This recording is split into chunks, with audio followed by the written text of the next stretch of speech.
Hello and welcome to Library Connection. I'm Mandy Cantrell, Youth Services Director at the B.B. Comer Memorial Library.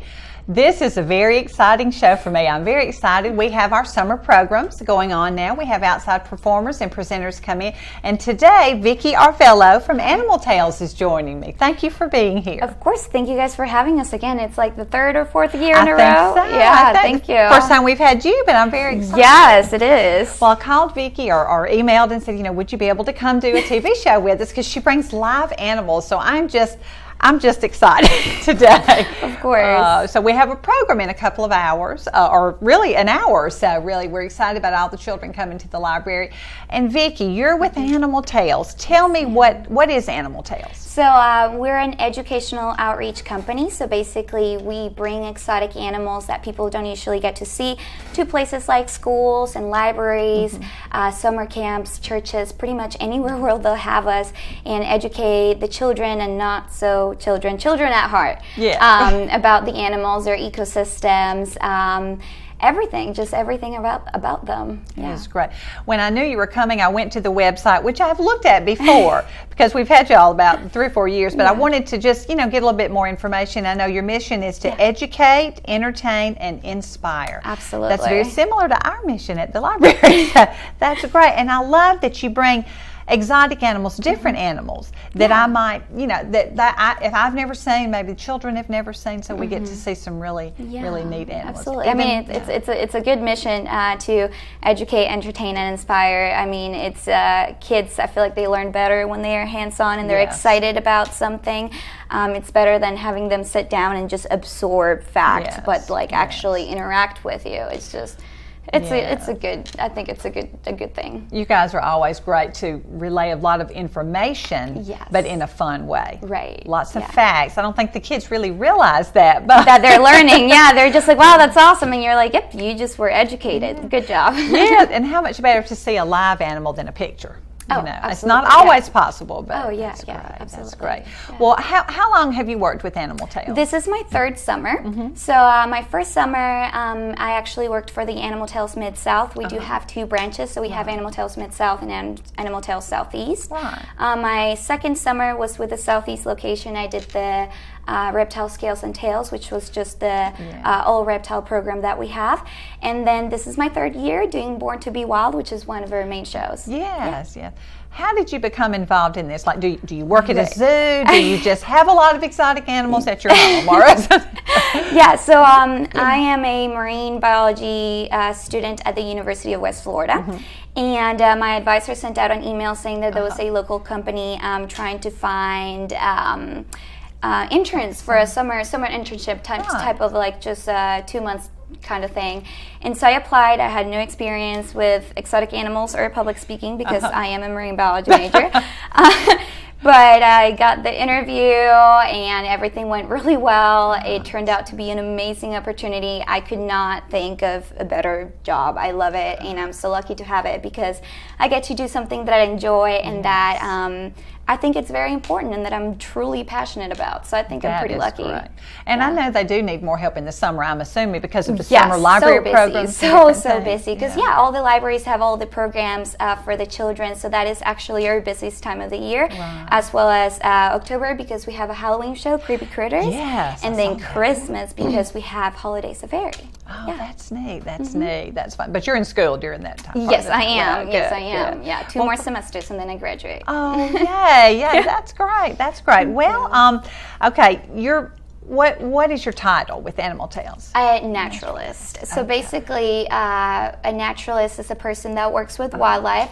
So what that means for us is we take care of the animals as far as husbandry goes, making their diets, making sure they're healthy, making sure they have enrichment, and obviously training, bonding, socializing, everything. Yeah.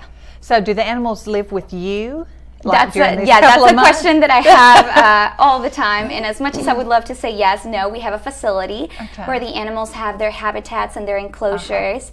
And then certain animals that do require more work do come to our houses. For example, today at the library we'll be meeting Selena, and she's a 4-month-old gray wolf pup, and of course she requires a lot of attention, work, and training.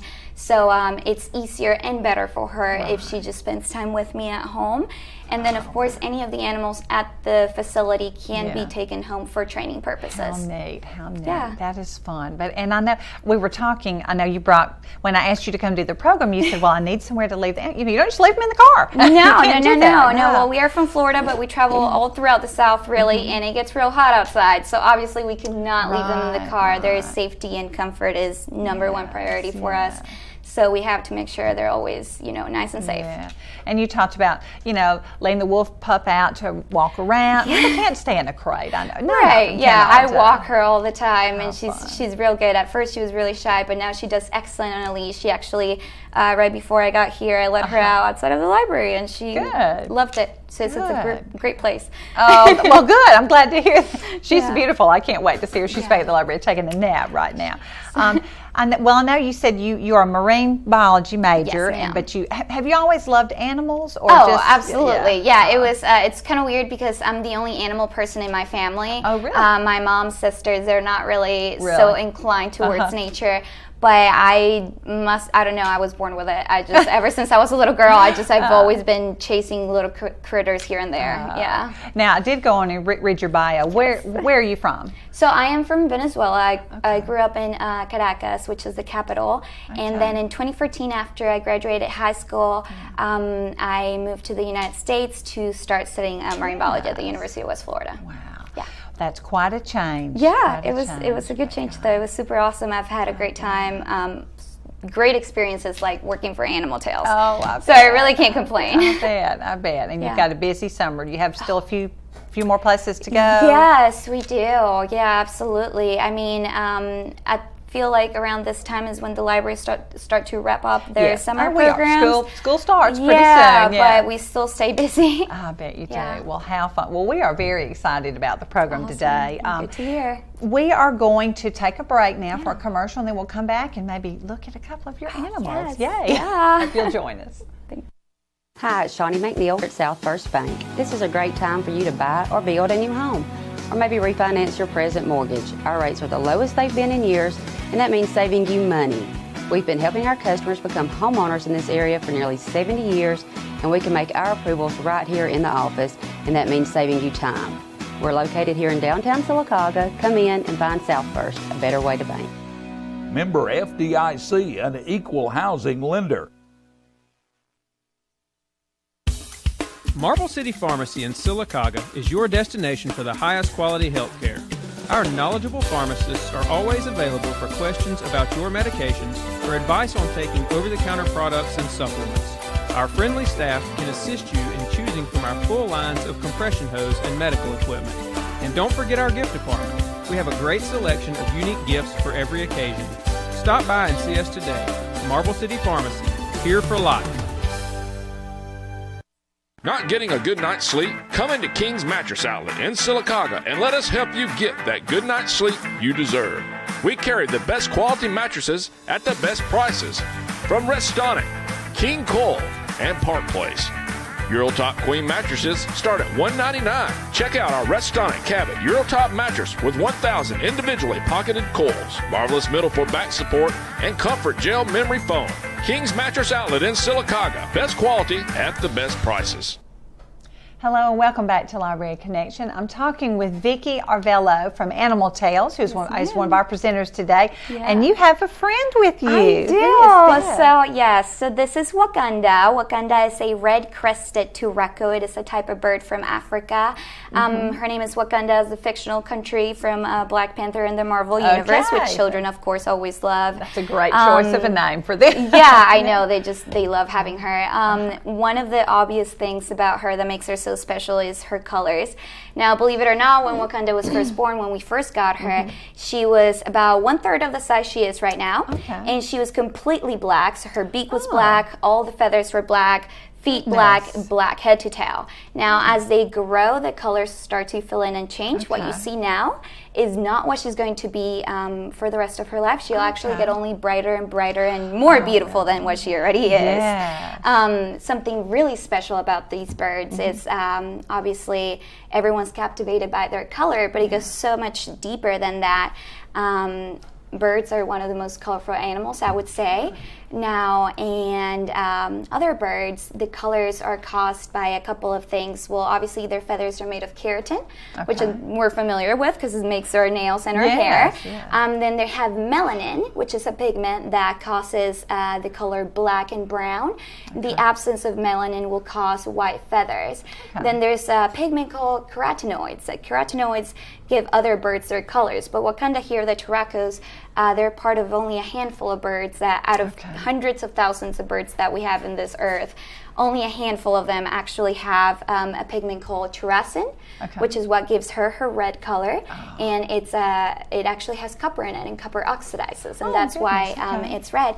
And then there's Turacoverdin, which is what gives her the green color. And then the keratin in her feathers, it can either scatter or layer the light that reflects on her. And the way your eyes perceive that color is why she gets some iridescence in her tail and her back. Yeah, so again, I'm extremely lucky to have this job because you get to witness such amazing things that nature has. So you can watch her grow and change a little bit over the summer. Oh my God! So actually, we do have an Instagram. It's Animal Tales SE, as in Southeast. And if you guys have a chance to go check it out, we do have pictures of Wakanda from the first day we got her until today, and the change is just, you would not believe it. And like I said, her colors are only going to get brighter and brighter. Her tail is a little messy because she does spend a lot of time on the ground, so it gets a little dirty, but she's a wonderful bird, and she's just so majestic, and she's so silly at the same time. Yeah, I'm sure. Have you seen Moana? Parents, I'm sure you've taken your kids to see Moana. You know, hey, the little chicken. That's Wakanda. She eats fruit, and I try to cut up the fruit for her in smaller pieces because she's still young. But she'll like sneak up on me and grab a whole grape and put it down her throat, just like, hey, eats a rock. And I'm like, Wakanda. But, oh my goodness, you're just like a mom to her. I know, I am. I'm like a mom to all of my animals. I know you are. They are a lot of work, but they're also a lot of amazing experiences. A lot of fun. Yeah. You want to eat my nails She now? likes your colorful nails. I know. So it's because they are painted. It's not out of aggression or anything like that. But she is always hungry because she's growing, of course. And so if you have anything like colored nails or any sort of like shiny jewelry, she's always like, lunch? Oh, let me Well, you know, I didn't tell. The name of your program for the summer is Born to Be Wild. Born to Be Wild. And I love how you match that with the summer reading program. The libraries all across the nation are doing Libraries Rock. Exactly. And my shirt. And that sound, music and sound. So y'all are tying in the sound. Does she make a sound? She does. So they're actually called go-away birds because she doesn't know how to make the call yet. Like I said, she's very young. But full grown, they make the sound that sounds like they're saying go away. But the interesting part is that they actually, they don't communicate with other birds. They are actually trying to communicate with other animals. So in Africa, where she's from, obviously birds, they like to perch high up in the trees. And they have an advantage point of view, so she can look over everyone and everything. So let's see that she sees a threat, like a hunter or a lion, something dangerous. She will actually make her call that says go away. And other animals have learned that, well, they need to go away. She's the lookout. She's the alarm system, really. Yes, and that's in YouTube, there's also some amazing clips of, I think my favorite one is there's a hunter, and there's some zebras, and then there's a turaco bird that goes, go away, and all the zebras start running away, and the hunter's just like, no. Well, they learn to work together, don't they? Yes. She's amazing. She is beautiful. I know you enjoy working with her. Absolutely. Where do you get your animals? Right. So a couple of different ways. So I would say for reptiles, for example, more than half of our reptiles are actually rescues. Because sometimes people get animals because they're exotic, they're nice, they're new and different, but unfortunately they do not do the proper research. So if you're sitting at home thinking, wow, I would love to have a turaco bird, do your research, read about them. How long do they live? How much do they cost? What kind of enclosure would they need? What do they eat? And if you can answer all those questions and you still want it and you can provide the proper lifestyle, then go ahead and get it. Otherwise, things like this happen where most of our reptiles are actually rescues or amphibians as well, because people either realize they don't have the time or money or space to take care of them anymore. And then other animals, like for example, Wakanda, we actually we get from breeders. They're all captive bred. We don't take any animals from the wild, so none of them are wild caught. And yeah, they cannot be released back into the wild, obviously, because they've never been there. But yeah. But they live a wonderful life and they educate a lot very of people. spoiled girl. How fun. Well, that's neat. Well, what else do you have? Oh, I do have something else.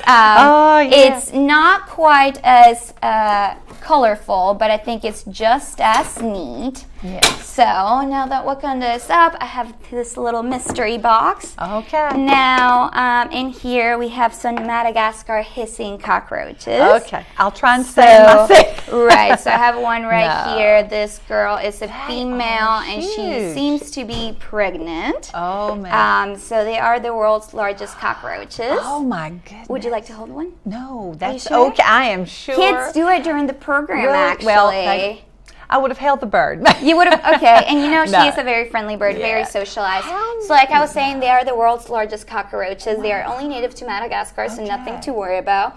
A lot of people do ask me, do they fly? Well, no. We have to draw the line somewhere. If they flew, I mean, they are the world's largest cockroaches. That would be absolutely terrifying. Goodness. They are actually pretty common pets. So people will pay money to bring these cockroaches home and feed them, take care of them, keep them as pets. The only issue is, like I'm saying, this one right here is pregnant. They can have up to 60 babies at a time. So soon enough, you know, you start with a couple, you're going to end up with a whole colony. So again, do your research before you get a pet. But I just can't imagine someone wanting a roach as a pet, but maybe that's just me. It's a little funny story, because I think one of my mom's favorite stories to tell is the first time I saw a house cockroach. I was 2 years old. And she went immediately to go over there and kill it and actually stopped her. And I was like, no, she's so pretty. Okay. And here I am, some like 20 years later, holding a cockroach on TV. So clearly, You're in hi, the Mom. You're in the perfect job. I know. That is neat. Yeah. So they're from Madagascar. Madagascar, yes, What do ma'am. they eat? What do you feed Dead cockroaches? stuff. Right. So most of the time people don't think about it, but they do have a super important job. In Madagascar, they eat dead stuff. So that means leftovers from other animals and dead plant matter. So they actually keep the ecosystem nice and tidy and clean. They keep stuff from rotting away and contaminating the forest. Right. So although I know they're kind of yucky and nasty, they're extremely necessary. They serve a great purpose. They serve a great purpose, yeah. Do you name your roaches? Or? This is Sissy. Oh, really? Yes, this is Sissy, and I do have Sassy. Sassy's a lot smaller than Sissy. Oh, That's my how I'm able to goodness. tell the difference. So this is Sassy. Oh, yeah. Right, she's nowhere near full grown, and you can see there's a little bit of coloring difference. It's just the pigmentation they have, nothing else than that. But yeah, Sassy has a long ways to grow, and Sissy has pretty much reached full maturity. She might get like 1/4, maybe a half of an inch more, but that'll be about it. Yeah. Now, how old is Sissy? Did you tell me? Well, see, I can't really tell, because we do have a colony of them, right? Oh, okay. So we can't really track when they were born, but they have a lifespan of 1 or 2 years. Okay. So she must be somewhere in there. Yeah. Wow, neat. Yeah. Well, that's neat. Oh, Yeah. they're cool. Do you want me to put them away? If you want to, that would be you great. know, sometimes people are a little eager to say goodbye to them, and I'm like, they're actually super cool. Oh, this one hiss, Sissy. Or Sassy, I'm sorry. Sassy, do you want to hiss again? Oh, here she goes. Did you hear it? I did. You Yeah. may not can hear it on TV, but I Yeah, heard it. so they hiss as a way of communicating. Oh, yes, we didn't even talk about Right, that. Madagascar Yes, hissing cockroaches. They do hiss as a way of communicating with you, usually when they either don't like the way they're being handled, or if they feel threatened or scared, they will hiss at you to kind of just let you know, like, hey, I'm not okay with that, but they can't bite you. I mean, and they probably could, but you won't be able to even feel it. Their mouth is so small, and they're very friendly. Yeah. Wow, how neat. Well, okay. Didn't ever think I'd want to be this close to a giant hissing cockroach. I know it's not a giant, but to me it's a Well, giant. you know, they are the world's largest, so I world's, guess you could so. say it is a giant cockroach. Yeah. Well, that was neat. Well, we're going to take another commercial break, and we'll be right back to talk some more with Vicki. Awesome. As a designated Champ City, Sylacauga is dedicated to being sure that every child has a healthy meal. Join us in spreading the word that healthy meals are available to children 18 and under as a part of Get Healthy Talladega County's after school and summer meals program. Remember, every meal matters. So get up and get moving. Get healthy Sylacauga. Get healthy Talladega County. It all starts with you. Marble City Pharmacy in Sylacauga is your destination for the highest quality health care. Our knowledgeable pharmacists are always available for questions about your medications or advice on taking over-the-counter products and supplements. Our friendly staff can assist you in choosing from our full lines of compression hose and medical equipment. And don't forget our gift department. We have a great selection of unique gifts for every occasion. Stop by and see us today. Marble City Pharmacy, here for life. Hi, it's Shawnee McNeil at South First Bank. This is a great time for you to buy or build a new home, or maybe refinance your present mortgage. Our rates are the lowest they've been in years, and that means saving you money. We've been helping our customers become homeowners in this area for nearly 70 years, and we can make our approvals right here in the office, and that means saving you time. We're located here in downtown Sylacauga. Come in and find South First, a better way to bank. Member FDIC, an equal housing lender. Hello and welcome back to Library Connection. I'm talking with Vicki Arvello from Animal Tales. We've been looking at some of the animals. We looked at the red-crested Turraco bird and the Madagascar hissing cockroaches. But you have more animals, and these these are all. I know we've talked just a few minutes about the program is Born to Be Wild, rocking animals, and the sounds they make. So that's kind of how the animals were chosen for this. So we go with whatever theme the libraries pick. So this year being music and libraries rock, we have Born to Be Wild, rocking animals, and so we have focused on animals that make unique sounds or that use sound in a unique way to navigate their environment, to communicate with each other, to avoid predators, hunt, anything like that. Okay, good. Well, let's look at the slides you sent. Let's see, I'm going to pull some. That's your logo. It is. And I love programs providing education. Right, it's a little fun twist in education. I love that. You're not exactly a zoo, but you do have a base in Florida. I mean, like the Animal Tales Mid-South, we are located in Pensacola, Florida, and we have a facility there where the animals have their habitats and their enclosures where they live. It's not open to the public, so we don't take guests. It's their home. Yeah, it's their home. It's where they relax. Oh, and then your program is Born to Be Wild. It is, exactly. That's fun. Let's look at some of the other animals. There. So there you go, Madagascar hissing cockroach, like we were talking about. I do like this picture because you see those little barbs on their legs. So they're like miniature hooks that they use to hold on to things to make sure they don't fall. When they hook onto your hand, it actually does not hurt. It tickles when they walk. And it's super cool because I hand them to children and I put them there in their hand and they immediately go like, oh my God, it tickles. And I'm like, exactly, it tickles. Nothing to be afraid of. It's actually a super fun experience. Okay. Now what is this? Oh, yeah, so that is one of our Born to Be Wild programs, and that right there is a Hog Island boa constrictor. His name is Steve, as in Steve Irwin, like the crocodile hunter. Huge fan of him.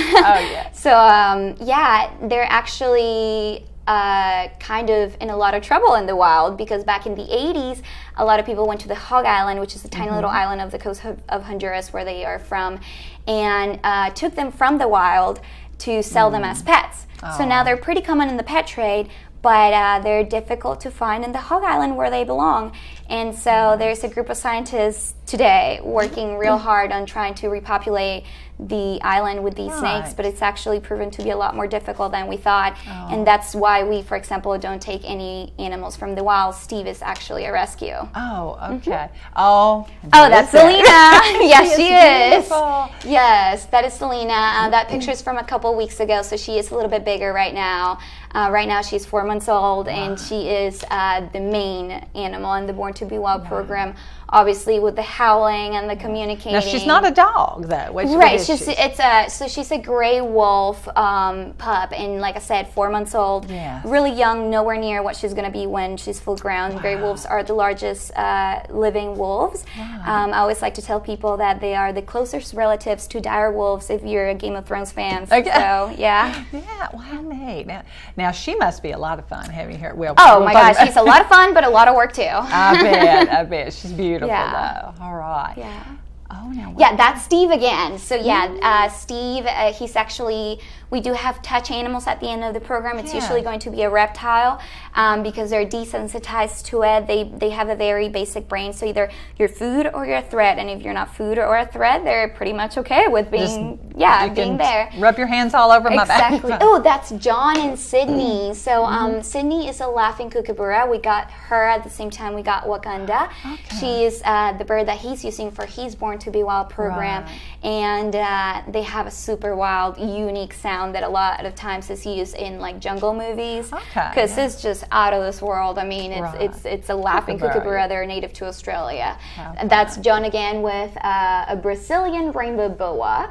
So it's a type of boa constrictor native to South America, and they're called rainbow because they have such a unique coloration, and actually when the light shines on them, they're iridescent. So they reflect a rainbow. Goodness. It's a wonderful snake to introduce for people that are afraid of them because they don't realize that they can be so beautiful. And so you show them this amazing snake, and they're like, oh my God, now I feel differently about them. Yes. And that's why we do what we do.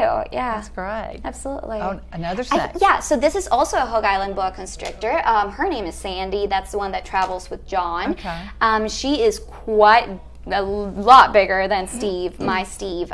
She is probably around 10 feet. Maybe 3 or 4 times as thick as Steve is. Goodness. They will continue to grow throughout their entire life, but it's a very small growth. So we might not be able to see it and recognize it, but she sure is growing. Right. Yeah. And there's Selena. Yes, In yeah. fact, I have to tell you this. I showed this to my husband. I said, look at those feet. I know. She's going to be this huge. one, this picture, I took it during a walk. We were in Louisiana, actually, in between programs, and there was a little park, so I decided to take her out for a walk. This picture, you can tell she's definitely grown a lot since then because her ears look very large. She's grown into them, I promise. But yeah, look at her feet. I mean, obviously she's going to be a big girl now. Believe it or not, she is the runt of her litter. So she's actually quite smaller compared to, for example, her brother Blue, which is the one that travels with John. Oh, and the bat. Yeah, so that's so the big one is Mom. Her name is Bella Luna, and then the little one is Osiris. Now we had a female and a male Egyptian fruit bat, and we actually were not aware that the female was pregnant. So during the program, this is exactly what happened. We're just so lucky to have that picture. The presenter brought Bella Luna out, spread her wings as we usually do to show their wingspan, and there was little baby Osiris cuddled up under her wing, and we still have him at Animal Tales Southeast, and he's part of our Creepy Critters program. We have about 1 minute left, but there you are with. Yeah, so in the background there's Rachel. She's part of our little Animal Tales group. And that is a carpet python native to Australia. We were doing at a oh my goodness, I can't talk today. Earth Day Festival. Oh, we got a couple more Mr. pictures. Prickly Pants right there. Yeah. Oh, a hedgehog, right? Yes. He's an African pygmy hedgehog. And the last one is Mr. Hip Hops. So he is part of the Born to Be Wild program. He will be at the library later today. Yeah. Well, thank you so much for joining me. I wish we had about another hour to talk, but we I could appreciate talk all you day. coming and bringing your animals. And I hope you will come join us at the library. I know Absolutely. this won't play in time for you to come today, but I hope you're going to be there. We're going to have a great time. Thank you for joining me on Library Connection. Thank you, Val.